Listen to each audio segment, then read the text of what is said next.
سامعین محترم، قابل قدر بھائیوں، دوستوں اور بزرگوں، سورۃ بنی اسرائیل کی پہلی آیت مبارکہ تلاوت کی گئی ہے۔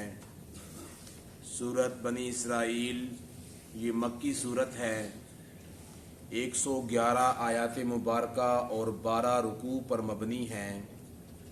قرآن مجید کی موجودہ ترتیب کے اعتبار سے یہ سورت 17ویں نمبر پر ہے، اور قرآن مجید کی نازل ہونے کی ترتیب کے اعتبار سے یہ سورت 50ویں نمبر پر ہے، اور یہ سورت مبارکہ 1500 سے زائد کلمات پر اور 6000 سے زائد حروف پر مبنی ہے۔ ابتدا میں اللہ تبارک و تعالی پہلی آیت مبارکہ میں واقعہ معراج کی طرف اشارہ فرما رہے ہیں۔ قرآن مجید میں اللہ تبارک و تعالی نے واقعہ معراج کو اسی ایک آیت مبارکہ میں بڑی اختصار کے ساتھ بیان کیا ہے، اور اس کے علاوہ کچھ اشارے دوسری صورتوں میں یا اس صورت مبارکہ کی آیت نمبر 60 میں اللہ رب العزت نے فرمایا ہے۔ یاد رکھیے، حضور اکرم صلی اللہ علیہ وسلم کو جو معراج کروائی گئی اس کے دو حصے ہیں۔ نمبر 1 اسرا، نمبر 2 معراج۔ اسرا آپ صلی اللہ علیہ وسلم کا مکہ سے مسجد بیت المقدس، مسجد اقصی تک جانا، یہ اسرا کہلاتا ہے۔ پھر آپ صلی اللہ علیہ وسلم کا مسجد اقصی سے عالم بالا تک، ساتوں آسمان، سدرۃ المنتہا، جہاں تک اللہ نے چاہا وہاں تک جانا، یہ معراج کہلاتا ہے۔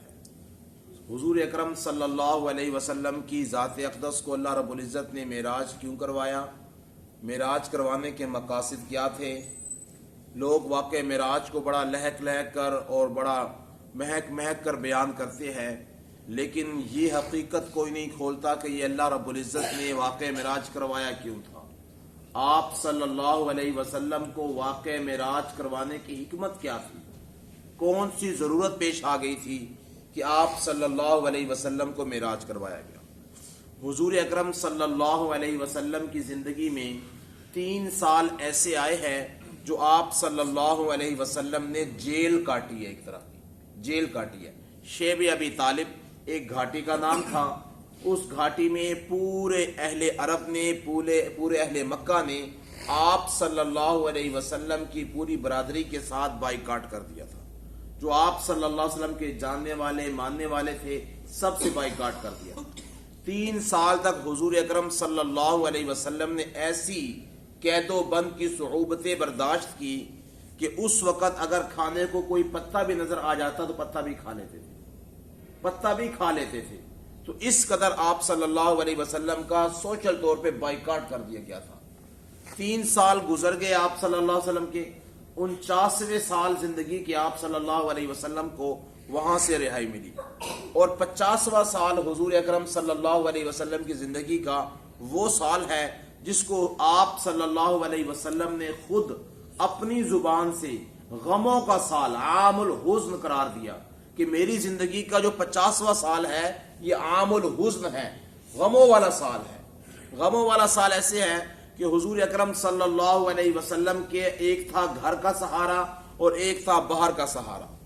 گھر کے سہارا حضرت خدیجہ الکبریٰ رضی اللہ تعالیٰ عنہ تھی، جن کی آپ صلی اللہ علیہ وسلم کے ساتھ شادی ہوئی تو آپ کی عمر 25 سال تھی، اور 25 سال حضور صلی اللہ علیہ وسلم کے ساتھ رہی۔ اور ایک تھا باہر کا سہارا حضور صلی اللہ علیہ وسلم کے چچا حضرت ابو طالب تھے، جو 8 سال سے آپ صلی اللہ علیہ وسلم کا سہارا بنے ہوئے تھے، اور 50 سال تک آپ صلی اللہ علیہ وسلم کے ساتھ رہے۔ اگرچہ ایمان نہیں لے کر آئے، مسلمان نہیں تھے، صحابی نہیں تھے، لیکن ہر اعتبار سے حضور صلی اللہ علیہ وسلم کا دفاع کیا کرتے تھے، ہر اعتبار سے آپ صلی اللہ علیہ وسلم کا دستے بازو بنتے تھے۔ یہ 2 سہارے حضور صلی اللہ علیہ وسلم کے بہت بڑے تھے۔ ہوا یہ کہ حضرت خدیجہ الکبریٰ رضی اللہ تعالی عنہ کا انتقال ہو گیا، اور اس کے چند ہی دنوں بعد، 10 یا 15 دنوں بعد، حضرت ابو طالب کا بھی انتقال ہو گیا۔ حضور صلی اللہ علیہ وسلم پر یہ 2 موتیں بہت گراں گزری کہ آپ صلی اللہ علیہ وسلم باہر سے لوگوں کے تانے سن کے گھر آتے تو بیوی تلاسا دیتی تھی کہ کوئی مسئلے کی بات نہیں ہے، انبیاء کے ساتھ ایسے ہی ہوتا تھا پہلے بھی۔ حضرت خدیجہ رضی اللہ تعالیٰ عنہ آپ صلی اللہ علیہ وسلم کی تسلی دیا کرتی تھی اور آپ صلی اللہ علیہ وسلم کو بتاتی تھی پریشان ہونے کی کوئی بات نہیں ہے۔ یہ حضرت خدیجہ رضی اللہ تعالیٰ عنہ، یہی وجہ ہے کہ آپ صلی اللہ علیہ وسلم اپنی زندگی کے آخری سال تک حضرت خدیجہ کو یاد کرتے رہے، حضرت خدیجہ کو یاد کرتے رہے۔ حضرت عائشہ رضی اللہ تعالیٰ عنہ فرماتی یا رسول اللہ، آپ خدیجہ کو بہت یاد کرتے ہیں، وہ تو کانہا عجوزہ، وہ تو ایک بڑھیا تھی وہ تو حضرت محمد صلی اللہ علیہ وسلم فرمایا کہ عائشہ تمہیں کیا پتا خدیجہ کیا تھی، وہ ایسی تھی، وہ ایسی تھی اور وہ ایسی تھی۔ تو آپ صلی اللہ علیہ وسلم ان کی تعریف کیا کرتے تھے، کیونکہ مشقتوں والے جو وقت گزارے ہیں وہ تو انہوں نے گزارے حضور کے ساتھ۔ باقی ساری شادیاں آپ صلی اللہ علیہ وسلم نے ہجرت کے بعد فرمائی ہے، تو اس وقت تو کافی حد تک معاملات درست ہو چکے تھے اور مسلمانوں کی اسٹیٹ قائم ہو چکی تھی اور مسلمانوں کو جہاد کی اجازت بھی ہو چکی تھی۔ تو آپ صلی اللہ علیہ وسلم کے ساتھ بڑا اوکھا وقت، بڑا پریشانی والا وقت انہوں نے آپ صلی اللہ علیہ وسلم کے ساتھ گزارا ہے۔ اور حضور صلی اللہ علیہ وسلم کی عادت مبارکہ تھی مدینہ منورہ میں بھی اپنی جس وقت کوئی قربانی کرتے یا کوئی گوشت تقسیم کرتے تو سب سے پہلے خدیجہ رضی اللہ تعالی عنہا کی دوستوں کے گھروں میں پہنچایا کرتے تھے، دوستوں تک کے گھروں میں پہنچایا کرتے تھے۔ یہ حضور صلی اللہ علیہ وسلم کے خدیجہ کے ساتھ کمال محبت کی علامت اور نشانی ہے۔ تو بہرحال فرمایا آپ صلی اللہ علیہ وسلم نے حضرت خدیجہ رضی اللہ کی وفات میرے اوپر بہت گراں گزری ہے۔ اور دوسرا پھر معاملہ یہ ہوا کہ حضرت ابو طالب جو سے تھے وہ آپ صلی اللہ علیہ وسلم 8 سال کے تھے، اس وقت سے پرورش کر رہے تھے، ہر اعتبار سے پرورش کر رہے تھے۔ تو جب ان کا سہارا اٹھ گیا تو باہر ہر بندہ جس طرح چاہتا منہ دھڑک کے آپ صلی اللہ علیہ وسلم کو برا کہتا، آپ کے نسل کو، آپ کے نسب کو، آپ کے ہر اعتبار سے برا کہتا۔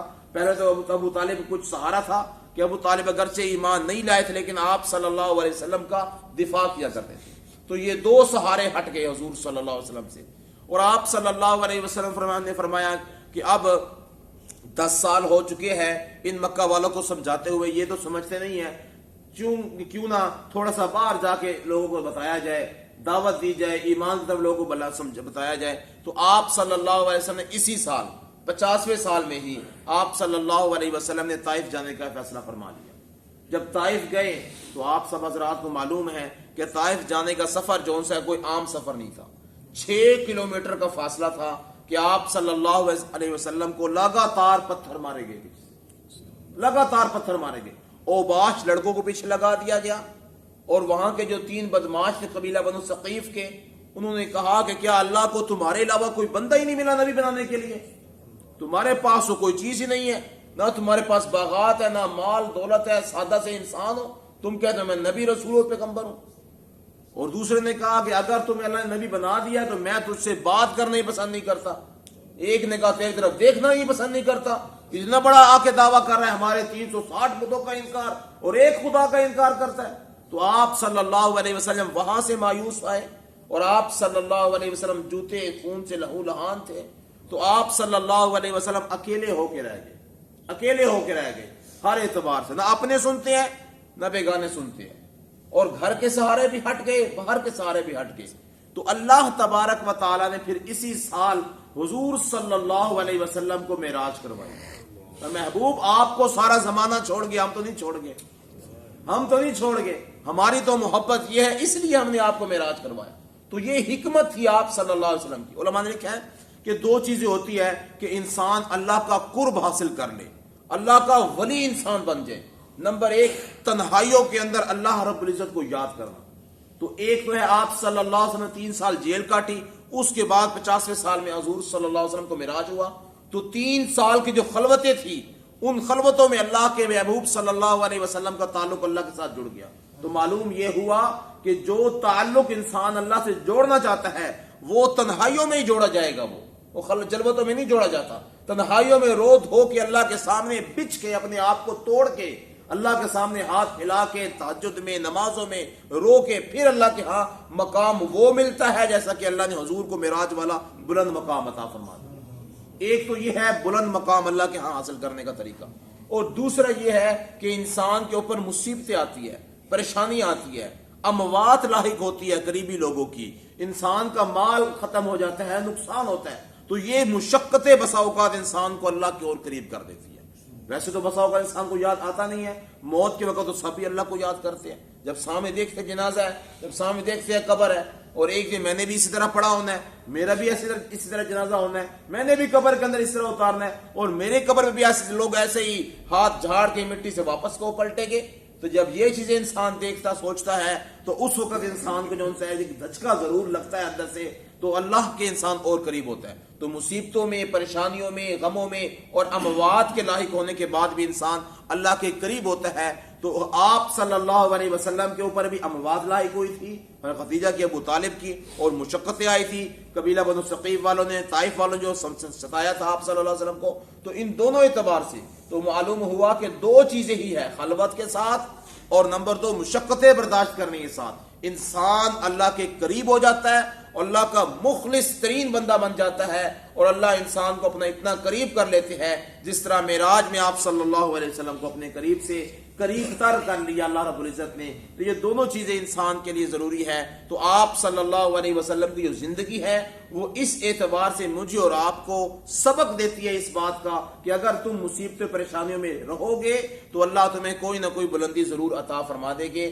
تو اللہ رب العزت نے حضور صلی اللہ علیہ وسلم کو معراج کے لیے بلا کر آپ صلی اللہ علیہ وسلم کے سارے غم دھو دیے، سارے غم دھو دیے۔ یہ مثال ایسے ہی ہے جیسے دو دوست ہو، ایک دوست کا باپ بھی فوت ہو جائے، ماں بھی فوت ہو جائے، اس کا مال بھی لوٹ جائے، اس کو پریشانیاں بھی آ جائے، لوگ بیچارہ پریشان بیٹھا ہو، غموں کا مارا ہوا بیٹھا ہو، دوست دوسرا کہتا ہے آ یار تجھے میں تھوڑی سیر کرا کے لاؤں، آؤ تمہارے تھوڑے غموں کو میں تھوڑا سا محلول کر دوں۔ میں اللہ تبارک و تعالیٰ نے فرمایا محبوب میں آپ کا دوست ہوں، میں نے آپ کو اپنا دوست بنایا، میں نے آپ پہ غم آئے ہیں وفات خدیجہ کا، آپ پر غم آیا ابو طالب کی وفات کا، آپ پر غم آیا ہے جیل کے کاٹنے کا، آپ پر غم آیا ہے طائف والوں کے پتھروں کا، چلو آؤ میں تمہارے غموں کو ذرا دور کروں، میں غموں کو دور کر دوں اور تمہیں خوشی عطا کروں، تمہیں معراج والی بلندی عطا کروں۔ تو اس لیے اللہ تبارک و تعالی نے حضور صلی اللہ علیہ وسلم کو اپنے پاس بلایا اور معراج کروایا۔ اور معراج کس تاریخ کو ہوا، کہاں سے اس کی ابتدا ہوئی، اور آپ صلی اللہ علیہ وسلم نے کس طریقے سے اس کو بیان کیا، اور وہ کیسا معراج تھا، خواب میں تھا، جسمانی تھا، کس اعتبار سے آپ صلی اللہ علیہ وسلم نے معراج کا سفر شروع کیا، وہ انشاءاللہ پھر عرض کریں گے۔ اللہ رب العزت مجھے اور آپ کو سمجھنے کی، عمل پیرا ہونے کی توفیق عطا فرمائے۔ وآخر دعوانا ان الحمد للہ رب العالمین۔